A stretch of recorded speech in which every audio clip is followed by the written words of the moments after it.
I think one of my favorite quotes is like, go as far as you can see, and once you get there, you'll be able to see further, right? And that's always been my mentality as running a startup.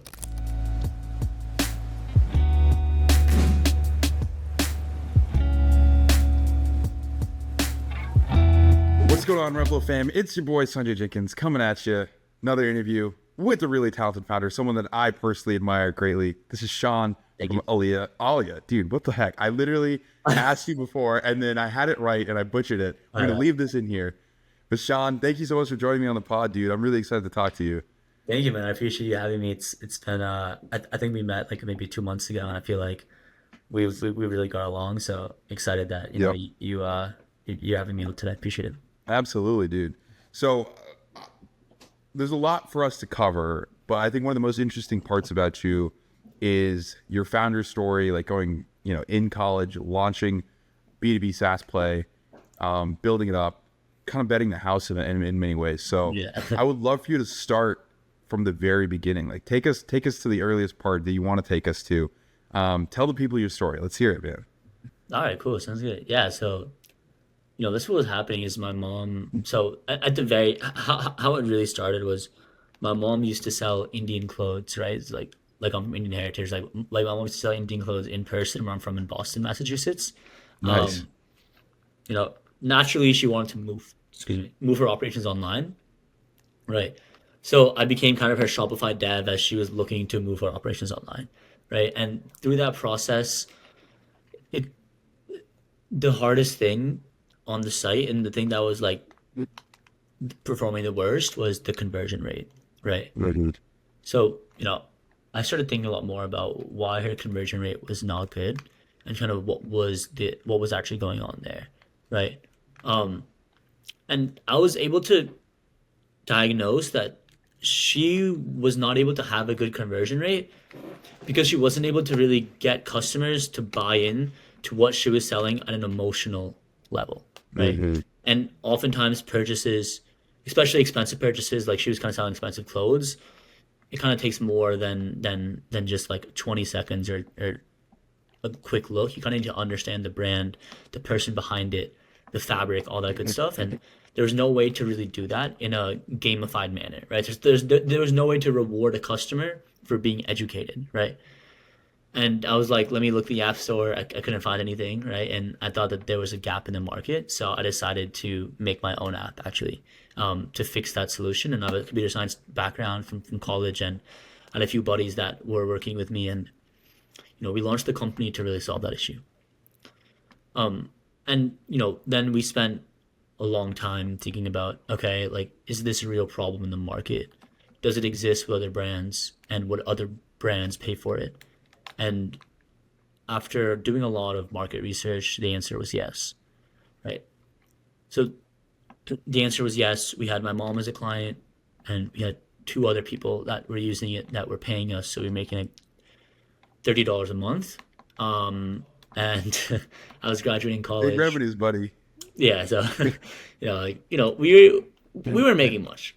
Like if I were to go to a club, I'd probably spend more on a drink. Like we were not making like it's very like Yeah. right. So and then I was like, all right, I'm gonna go full time because I had enough conviction that if I were to go full time, at this time I was the only founder that was full time. My other co-founder was in school. My other co-founder actually had a job. Now all three of us are full time, but back then I was the only one that went full time, and I was like, I think if I can go full time, we'll be able to do something cool here. So yeah, went full time, lived at home for 6 months, tried to figure out what it means to run a startup, right? What does it mean to be a founder? I also learned what it means to be in e-commerce. I didn't have the only experience was working with my mom, and that was like very siloed experience, which is a great experience. It was very siloed though. And then I learned what e-commerce really is and the industry and the folks and all that good stuff. And then this year took the company from having 20 brands that we work with to over 350. In just about 8.5 months we did that. So yeah, it's been a pretty crazy ride this year. But yeah, the founding journey was, I saw a problem in a market that I was trying to solve for, solved it, realized there was a bigger need, and now solving it for a lot of awesome brands. Yeah. So, and I love stories like this because you personally had the issue. Yeah. I mean, I'm Indian too. I've been to so many of these stores, Yeah. and I can kind of imagine the experience. If you personally had an issue, you solved it. I think what's one thing that's really interesting to me is that um, this customer education piece. I think a lot of brands, especially in premium goods, more technical products, Yeah. even like, supplements and stuff, where it's like, okay, there's kind of an education required. It's really easy to do that in person. Customer walks in the door, you grab them by the hand, you say, "Hey, let me Definitely. tell you about this. I'm the owner, or I created Yeah, this, and for sure. we sourced this for you." Like, it's really easy to do in person, For sure. and I've lived this too. Like, just when selling soap online, it was much harder when, compared to the retail locations that we had, where I could literally walk customers to the store and say, "Hey, you can pick this bar up and smell it. You know Yeah. exactly what that feels like. You can wash your hands with the foaming hand soap." Like, it's a lot different. It's a lot trickier online, and it's something that a lot of brands really want to do. So I think that's really cool. Um, I am kind of fascinated about you just, like, learning Shopify on your own. How old are you when you first started doing this? Like, what was, like, what stage in life were you? Were you always like a tinkering person? Yeah, it's a good question. Like, I mean, I was kind of just doing it just to help her out, and yeah, I think I was always interested in entrepreneurship, right? And I think what also happened, there was a pretty massive catalyst in my life. So essentially, I had a girlfriend for like 2.5 years in college. Then we broke up, and I moved to New York City, and I was like, wow, this is like hard. But let me, instead of like focusing on the part that's hard, I was like, let me take this and use it as a cool way to build something amazing for my life, right? I had a lot of Yeah, like energy and passion to like become a great man, right? So yeah, at that moment, I was like, I want to do something great in life, and that was a massive catalyst for me to be like, I have a solution to a problem, and I think that problem exists largely in the world. Then I was like, let me try to actually solve it, and let me try to take this and be more serious and grow a company. So yeah, like I've always kind of had, I think, a brain that's not corporate and that's cares a lot more about having ownership and pride over owning something that's tangible in the world. Um, and I think having a startup is a great way to feel that you've created something in the world that actually exists. yeah. And software is cool because you can just make something in your head and then write it in code and it exists, and then if people use it, it exists broadly. So that's why I thought it was always cool to run software companies. Yeah. Did I mean, I would imagine having a business owner, entrepreneur as a mother would really also influence that. Like, what did you learn from her, Yeah, that, like, really that makes you who you are today? yeah, for sure. I think, and my dad also kind of ran a small business Nice. when I was younger too. So yeah, I think like subconsciously, I just learned that there were benefits of that, right? Like let's say like it was Tuesday, and my dad was like, "Hey, like, do you want to go watch a game?" He'd pull me out of school. We'd go like watch a baseball game together, or something like this, right? And like he was, and then I would just be like, "Oh, this is pretty cool." But like I didn't really like understand like what that actually meant until I got older, right? And then he was like, Yeah. "Oh yeah, like I'm doing this because I don't have someone who I need to report to today." I was like, Yeah. "Oh, okay, it's pretty interesting." Right. So like I think as I got older, I started to understand what that meant and what that looked like. Mhm. And then as I got my own job, right, internships in high school and college, I was like, oh wait, I can't leave, right? Like I need to be here all day, and if I don't want to be here, it's kind of a big deal. But when you have your own business, right, although it is extremely difficult and like in the beginning you can't take a single second off, like Mhm. that's the benefit of owning a company is that you have the flexibility, luxury of doing cool stuff that you wouldn't be able to do if you know had a direct report. Right. Um, One of the things that you and I have talked about offline. Actually, before I get to that question, something I want to kind of just talk through, because I rarely get to have this conversation with people.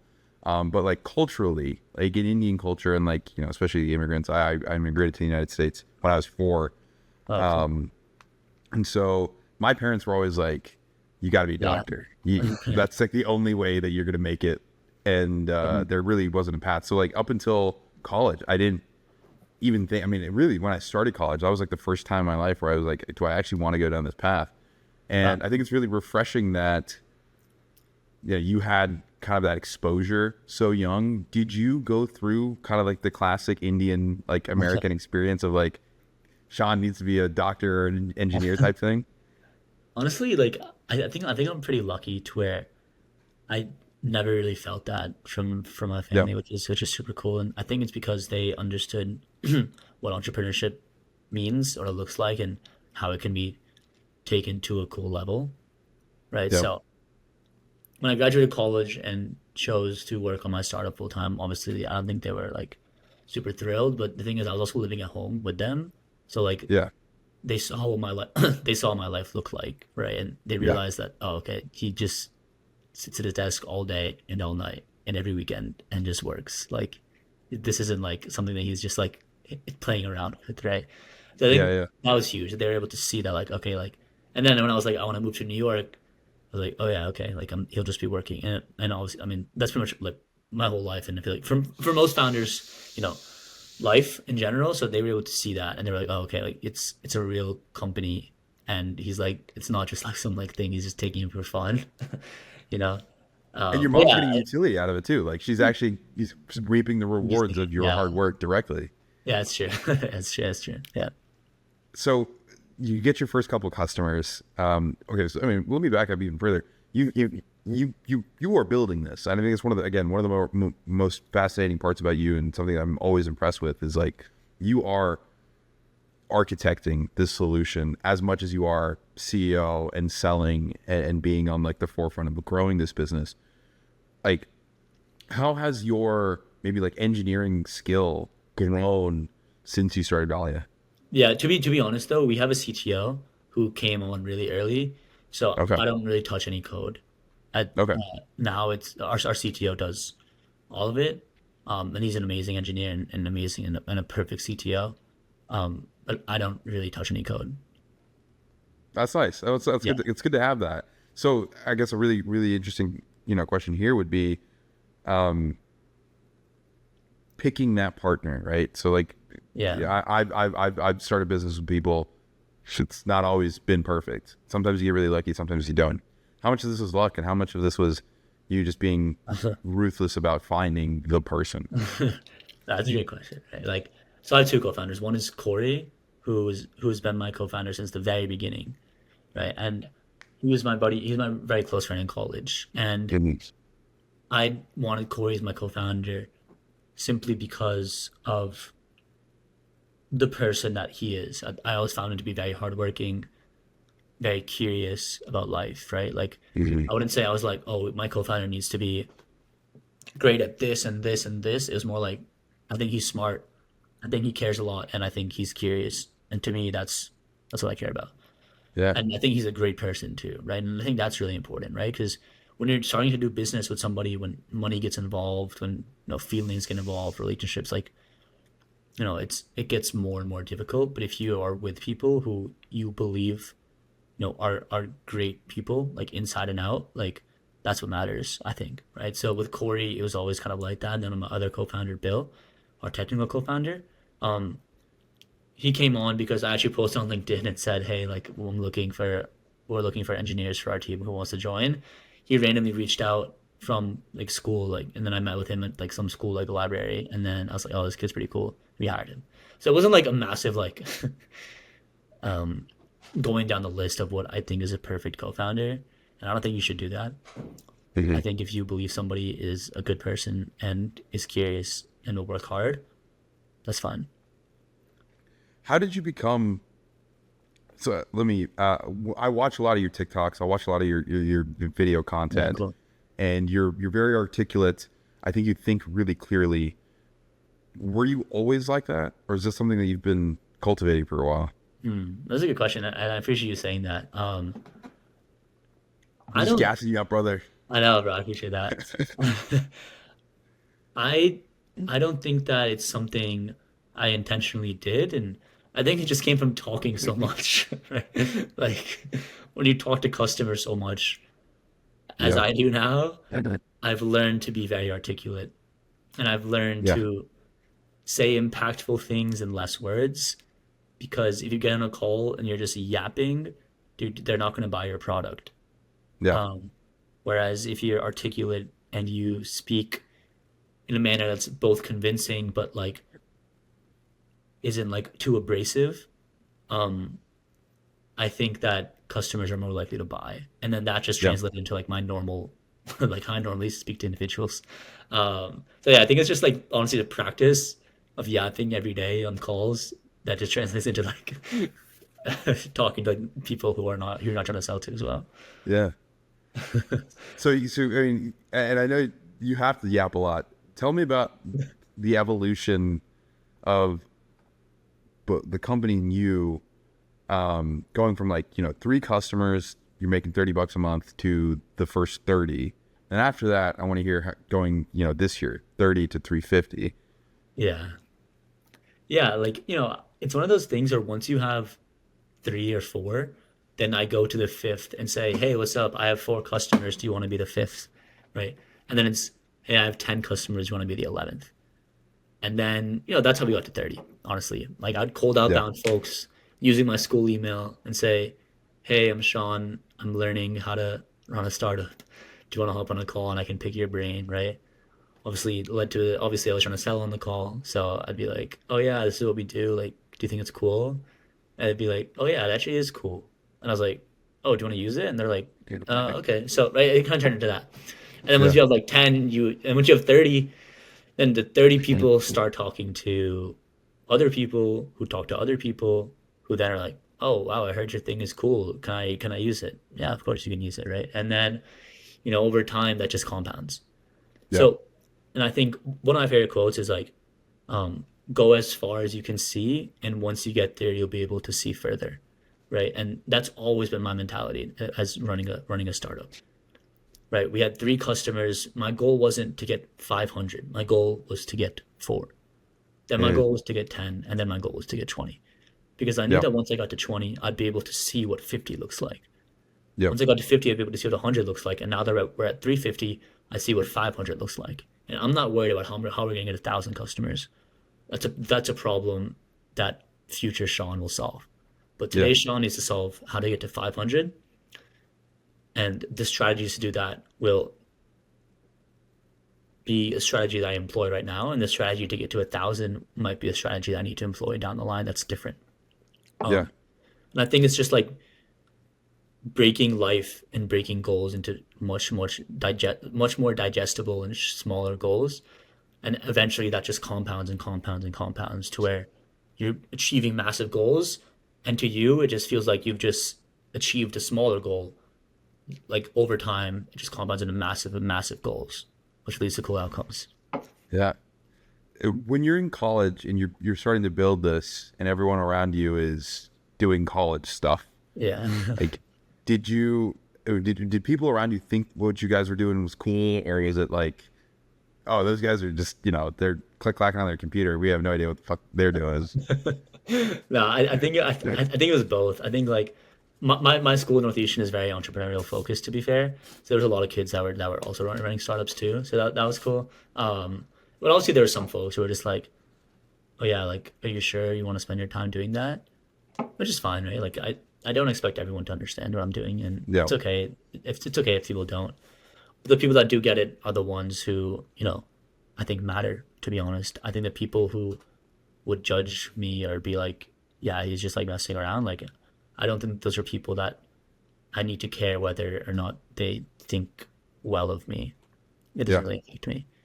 The people that get it are think it's cool, and I'm sure same with you, and same with anyone who's trying to do something cool. Like, it's gonna be a group of people, cohort people who are like, "Yo, that's cringe, bro," and it's Yeah. just like, yeah, I guess it is cringe, but it's something that I need to do for myself.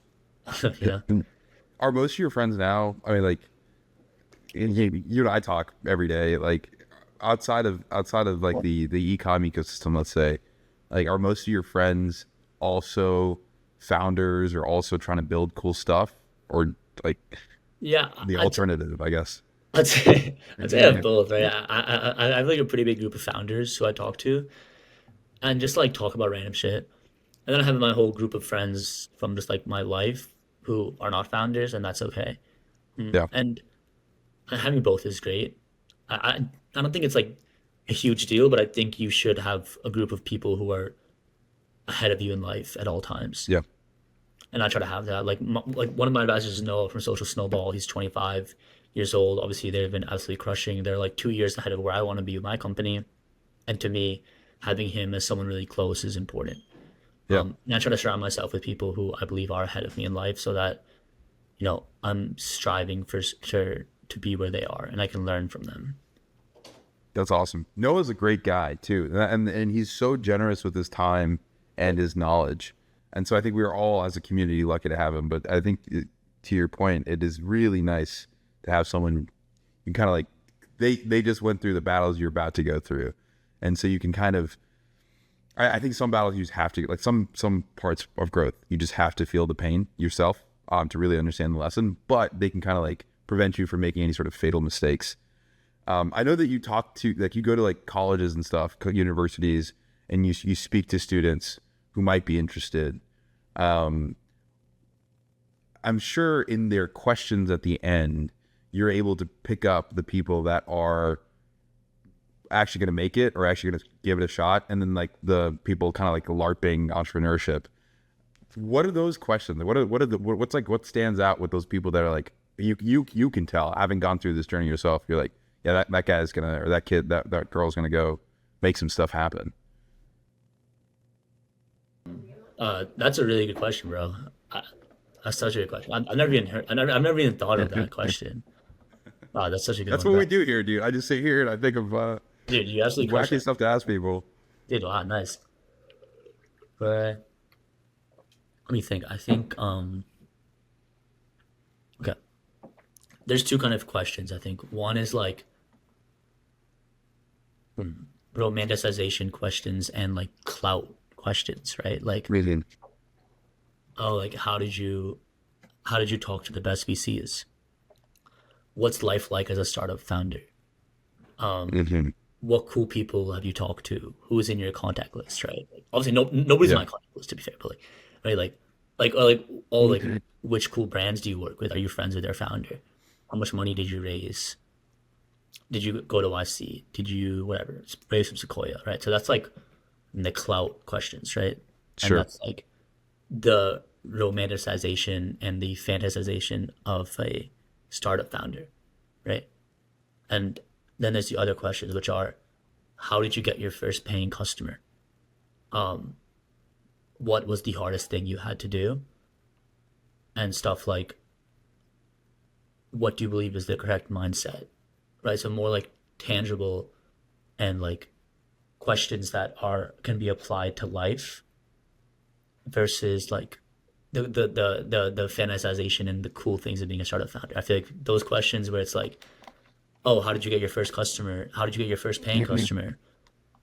How did you meet this person? Like, it's not how did you like how do you think about life as a startup founder? Like, Mhm. asking questions that are tangible and that are not about cloud. It's like about like, how do I actually do something versus like, oh yeah, like it must be so much fun. Like, what's this? But I think that's kind of my answer. I'd say is the people who ask tangible questions that are not like cloud based. It's just like actually trying to learn and actually trying to Yeah. grow and not caring about how people perceive you or if you get rich or if you get famous. Like, that'll happen with hard work, but not through like looking for that. Yeah. How much of the pain of being a founder do you share with these folks? What do you mean? Like, tell So I them? mean, yeah, like do you typically? I mean, founding, building anything is you're willing something into existence, Yeah, that's and I think it's a very noble task that comes inherently with a lot of like, maybe not like pain in the negative sense, but it's like, if you like, I don't know if you read 4 Hour Work Week, Tim Ferriss, like there's a section where he talks about the two types of stress. There's distress, which is like what we're all used to hearing about, and there's eustress, which is pressure, but that's like positive pressure. It's like to build interesting. up. And so like I think it's really easy for us to talk about distress all the time, but I'm kind of curious to know like if you ever bring up like, oh, like yeah, this problem that we had was hard. This is what we did to kind of like go through it. Like how much of that kind of surfaces in those conversations? Yeah, it's a good question, right? And like, I think that if you try to explain that it's going to be a very hard journey, people don't really want to hear that. Yeah. And if I were to not know anything, sorry, if I were to not have started anything and be told, yo, like it's going to take all that you have in your life, would I say yes? I'd probably say no, right? Being like 18, 19. But when you're put in that moment and when you have started to build something and you start to have ownership of something, I think that entire mindset changes. So I would say maybe to someone who is like deeper in their journey, I might say that. But someone who like hasn't started anything, I wouldn't say that because Mhm. they might just be like, "Oh, I don't want to do that." But because in an objective sense, nobody, from objective sense, nobody wants to have to sacrifice a lot, right? But when you look at it from a sense of like, "Oh, I've already started, I've already created, I'm starting to own," then it's like, "Yeah, bro, it's gonna be a hard road, but Yeah. it's worth it," and they'll understand it's Yeah. worth it. The the level of clarity that that you speak with, and like kind of the wisdom that you impart, would suggest that you've been like doing this for 40 years. And I have to wonder, like, what kind of inner work are you doing, or training, or what are you reading? Like, what are you putting together for yourself to be able to kind of build that wisdom? Damn, thank you, bro. I really appreciate that, honestly. Like, I don't even consider myself in that I way. mean that genuinely. Like, because like every time I talk to you, like there's always like one bar where you're like, this motherfucker is 50 years old and he's been running software companies his entire life. And I'm like, wow, that's a bar. I'm gonna take that, but like that's insane. So I'm actually kind of curious to know, like, what are you consuming? Because I'm kind of curious to know Yeah, what I could take for that's actually myself in that regard. that's actually crazy. My answer is gonna surprise you, Is it but just Claro? Is it just listening to yeah, Claro, dude? it's okay. It's I changed my entire Instagram Reels algorithm to just be like um people that speak really well. That's it. Yeah, Like if I go on Instagram, I'm going on there, like like Chris Williamson, Alex Hormozy, yeah, also like yeah, presidents, people that just know how to speak well and yeah, drop bars. I just watch them, and I don't like yeah, try to practice or don't try to imitate them. I think I just have watched so many at this point that yeah. how they speak is how I've just begun to speak on calls with people. That's yeah. I mean, again, you kind of like become what you consume. But if you're consuming junk, you're gonna like Yeah. have junk thoughts. I went through a very similar arc. So like my entire Instagram is like Hormozy quotes, and Nice. then the Lamborghinis and the Porsches and stuff like Yeah. sliding through Italian hillsides. But it does help, it's such a small thing because like you can actually totally reset I know. your Okay. TikTok algorithm, your Instagram algorithm, and then once you start to expose yourself to these things, like exposure therapy does work in many ways, and this is like a great example of it. I think you're living proof to that. Yeah, and yeah, no, I definitely like. I mean, there's just so much content that exists, and Yeah, like, you can easily get sucked into all like the content that you don't want to watch, and you probably yeah, will because it's the most entertaining. yeah, But if you see something that you think is like beneficial for you, it's like brain, let's say like let's call it like brain nourishment. Like it, send it to a friend and bookmark it so you'll get more of those in your algorithm. I'd yeah. say. Dude, so I mean, you're a young guy in your 20s. You're in New York, Yeah, and you're building something. I think New York is kind of probably it's got one of those rare things in a city where you're just surrounded by builders all the time. sure. But how do you balance like being incredibly disciplined and building this thing and pouring everything you have into it while also being a young person in objectively like the coolest city in the world? Yeah, like I think there's two trains of there's two schools of thought. The first a lot of people say is like you have to be imbalanced, right? Which I agree with.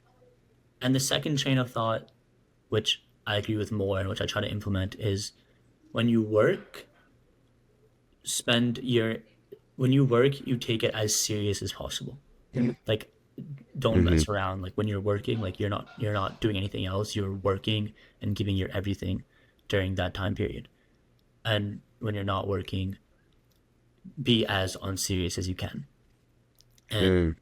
I think that is the way to live life, in my opinion. Yeah. And a lot of people might say you need like a lot of startup founders are like Alex Hormozy, for example, like was very against having like a fun life, right? And I think that you can do both.